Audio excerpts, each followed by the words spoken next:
Hello everyone, myself doctor Preeti. Welcome to revive homeopathy. Last video में हमने pulsatilla की mental picture discuss की थी। इस वीडियो में हम पल्सेटिला के फिजिकल सिम्टम डिस्कस करेंगे। So let's start it.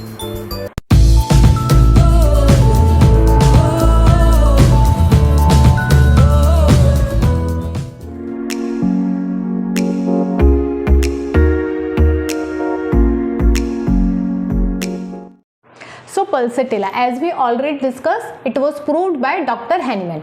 ये पेशेंट हॉट भी हो सकते हैं, चिली भी हो सकते हैं और इनको प्यास बिल्कुल नहीं लगती। हालांकि ये पेशेंट्स कंप्लेन करते हैं कि इनका मुंह हमेशा सूखा रहता है, लेकिन उसके बावजूद ये पानी बिल्कुल नहीं पीते हैं क्योंकि इनको प्यास नहीं लगती है। इनकी कंप्लेन राइट साइड भी आ सकती है, राइट साइड, लेफ्ट साइड भी आ सकती है, मैक्सिमम राइट साइड पर आती है और ये पेशेंट स्लो होते हैं।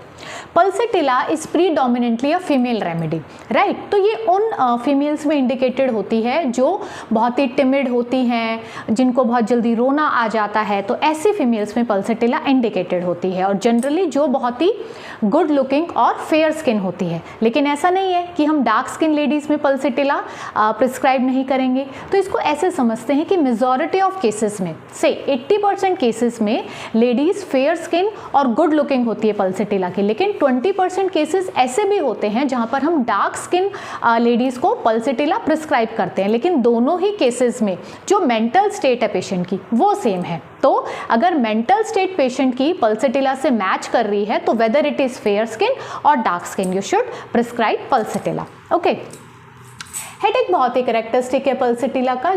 पल्सेटिला का जो हेडेक है वो जनरली वन साइडेड आता है, वेदर राइट साइडेड और लेफ्ट साइडेड। तो पेशेंट आकर आपको बताएगा कि मेरे को जिस तरफ का सिर दर्द हो रहा है, अगर मेरे को राइट साइड का सिर दर्द हो रहा है तो मेरी इसी आँख से जो है अपने आप ही पानी गिरना शुरू हो जाता है, और अगर उसको इस तरफ हेडेक हो रहा है तो इस आँख में से, सिर्फ इसी आँख में से पानी अपने आप गिरना शुरू हो जाता है। तो head complaints of head accompanied by लैक्राइमेशन one sided, इस रूब्रिक में सिंगल पल्सेटिला है, राइट।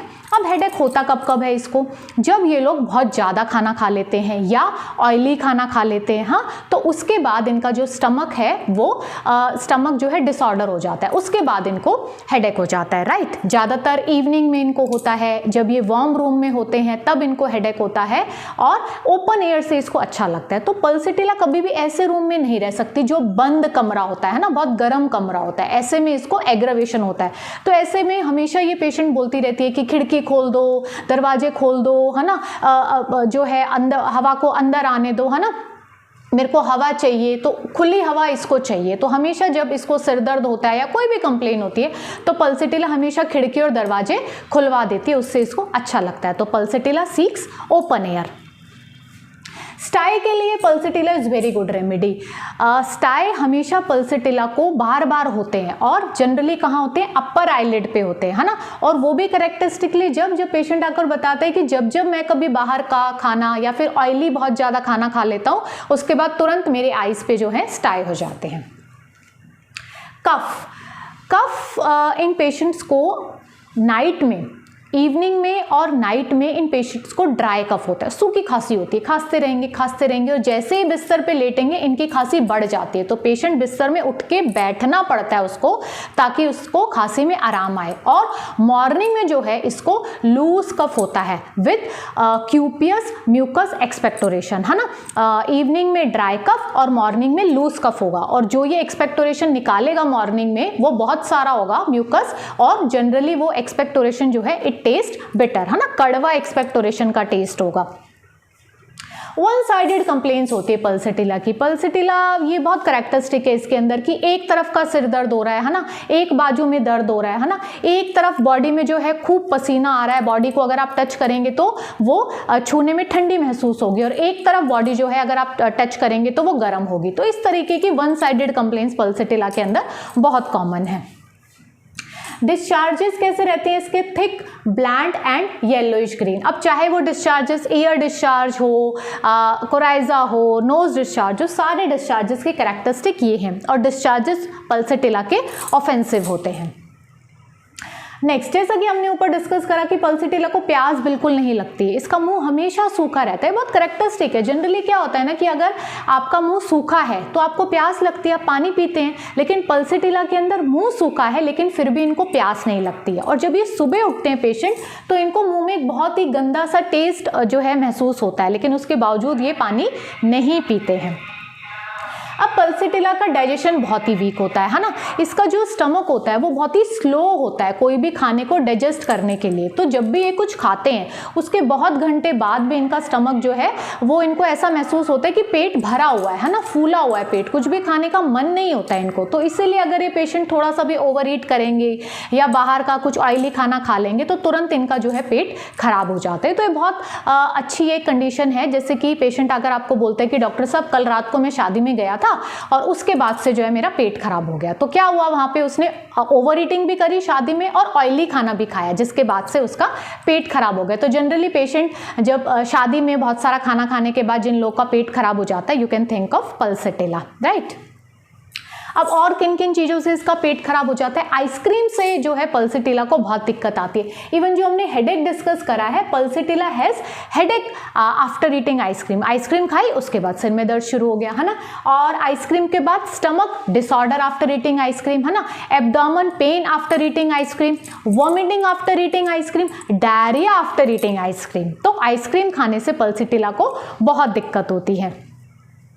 नेक्स्ट, इन लोगों का पेट बहुत जल्दी खराब हो जाता है। कब कब होता है इनका पेट खराब? एक कंडीशन तो मैंने बताई, आइसक्रीम जब ये लोग खा लेते हैं तो उसके बाद इनको डायरिया हो जाता है। दूसरा, diarrhoea after eating fruits, fruits खाने के बाद भी इसको डायरिया हो जाता है। Next, diarrhoea before and during menses, and lastly diarrhoea after fright. जब इन लोगों ने अगर कोई डरावनी चीज़ देख ली है ना, कोई घटना देख ली है ना, कोई एक्सीडेंट देख लिया, ऐसी चीज़ जिससे ये देखने के बाद पेशेंट बहुत ही डर गए, तो उस डर के बाद जो है इनका पेट खराब हो जाता है and they suffer from diarrhoea. Okay,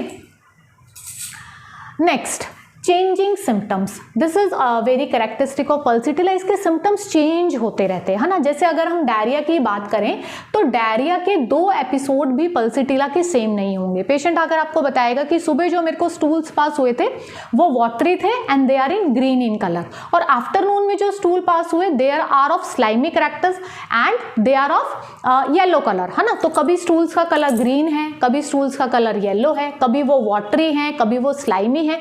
तो एक डायरिया के एपिसोड के अंदर भी 2 जो एपिसोड्स हो रहे हैं वो सेम नहीं होते है ना। ऐसे अगर स्वेलिंग है जॉइंट्स की तो अभी इस जॉइंट में स्वेलिंग है, थोड़ी देर बाद इस जॉइंट में स्वेलिंग हो गई है ना। पेन है तो अभी इस जॉइंट में पेन हो रहा है, थोड़ी देर बाद नीचे लेग्स में पेन हो रहा है। तो इस तरीके से जो पेन्स हैं या जो स्वेलिंग है वो चेंज होती रहती है इसकी। तो ये बहुत कैरेक्टरिस्टिक है, पल्सिटिला में चेंज होते रहते हैं सिम्टम्स है ना। तो आपको पेशेंट आकर बताएगा सुबह कोई कंप्लेन थी, दोपहर में वो कंप्लेन तो ठीक हो गई, अब दूसरी कंप्लेन चालू हो गई है ना। अभी यहाँ पेन है, यहाँ का ठीक हो गया, अभी यहाँ पेन शिफ्ट हो गया। तो शिफ्टिंग पेन्स होते हैं। फीवर के अंदर पल्सिटिला आप कब सोचेंगे?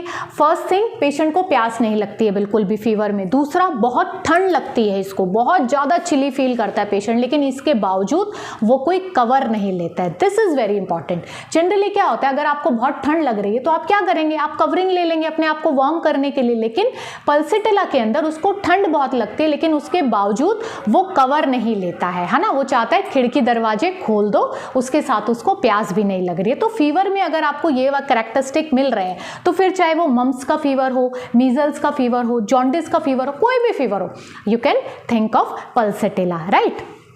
और फीवर के अंदर एक और कैरेक्टरिस्टिक पॉइंट है, इसके अंदर चिल जो आती है इसमें हमेशा 4 PM पे आती है ना। और फीवर के अंदर भी कोई भी 2 जो एपिसोड्स हैं वो आपको सेम नहीं मिलेंगे ना। अभी आप यहाँ पे बॉडी टच कर रहे हो तो ये बॉडी वार्म है और यहाँ पर जो है उसको पसीना आ रहा है। थोड़ी देर बाद जब अगली बार उसको फीवर का एपिसोड आएगा तो यहाँ पर पसीना आ रहा होगा, उल्टा हो जाएगा, और दूसरी तरफ जो है उसको बॉडी में हीट हो रही होगी। कभी इस पॉइंट पे उसको चिली फील हो रहा है, कभी इस पॉइंट पे चिली फील हो रहा है। तो इस तरीके से चेंजिंग सिम्टम्स आपको फीवर में मिलेंगे। फीमेल कंप्लेंट, जैसा कि अभी हमने डिस्कस करा, pulsatilla is predominantly a female remedy. तो उन फीमेल्स में पल्सिटिला बहुत अच्छा काम करती है जिन फीमेल्स में जो प्रॉब्लम स्टार्ट हुई है वो इन 4 फेजेस ऑफ लाइफ में स्टार्ट हो रही है। First, during puberty, during pregnancy, during abortion and during menopause. In phases के दौरान अगर फीमेल को कोई भी कंप्लेंट स्टार्ट हो रही है, you can think of pulsatilla, right. Next, menses जो रहते हैं, मेंसेस में बी टू स्केंटी और too late and menses are suppressed after getting feet wet. And there is one more condition, inflammation of ovaries after getting feet wet. In this condition also single pulsatilla is there, right? And there is one more condition, epilepsy with absence or irregularity of menses. Patient की menses irregular है ना, और menses आने के time जो है menses नहीं आ रहे हैं, epileptic attacks आ रहे हैं पेशेंट को. या फिर एक और कंडीशन जहाँ पे menses suppressed है, menses आ ही नहीं रहे हैं, लेकिन जो menses आने का टाइम होता है उस time patient suffers from epileptic attacks. In this condition also pulsatilla is very useful. And one more condition, nose bleed before and during menses and from suppressed menses. menses के दौरान भी उसको nose bleed हो रहा है, या किसी किसी केसेस में menses suppressed है, menses आ नहीं रहे हैं, लेकिन menses आने का जो टाइम होता है उस टाइम menses ना आकर पेशेंट को nose bleed हो रहा है. In this condition also pulsatilla is very useful. And there is one more point यहाँ पर मिस हो गया, जैसे हमने इसके स्टमक के बारे में पूछा कि आइसक्रीम से इसको बहुत दिक्कत है, वहीं पेस्ट्रीज खाने के बाद भी जो है पल्सिटिला का स्टमक मतलब पेट खराब हो जाता है.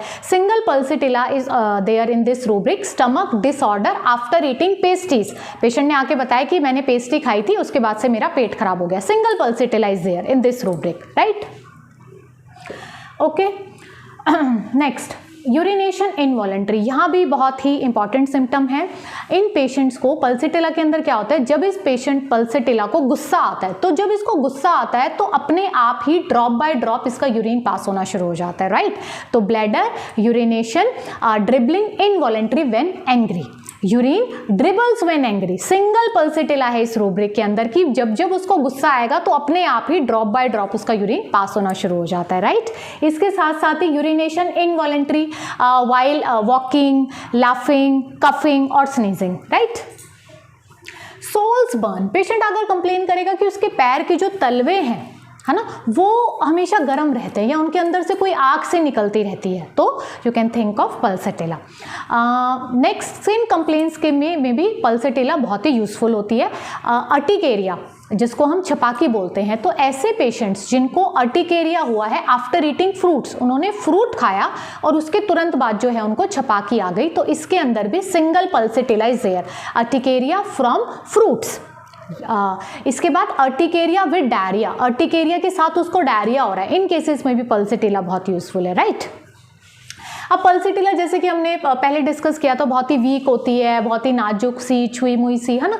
तो ऐसे पेशेंट्स को ना बहुत ज़्यादा आयरन टॉनिक्स दिए जाते हैं. इसके फैमिली वाले बहुत इसको टॉनिक्स देते हैं कि इसकी जो है हेल्थ बने. तो ऐसे पर्सनस में जिनमें बहुत ज़्यादा आयरन टॉनिक्स दिए गए हैं वहाँ पर पल्सिटिला बहुत यूज़ होती है ना. तो it is indicated in after abuse of iron tonics and after badly treated measles, है ना. अगर मीजल्स हुआ है और उसको ठीक तरीके से ट्रीट नहीं किया, है ना, तो उन केसेस में भी पल्सिटिला बहुत यूजफुल होती है. एग्रावेशन हमने डिस्कस किया, हीट से इसको एग्रावेशन है, फैट फूड से एग्रावेशन है, इवनिंग में इसको दिक्कत आती है, राइट. और एम्युलरेशन किससे होता है, ओपन एयर में और मोशन में, right. So this is the whole picture of pulsatilla. I think आपको बहुत अच्छे से समझ में आ गई है. इसके रिगार्डिंग कोई भी क्वेरी है तो आप मेरे को कमेंट सेक्शन में कमेंट कर सकते हैं. Till then have a good day. Thank you.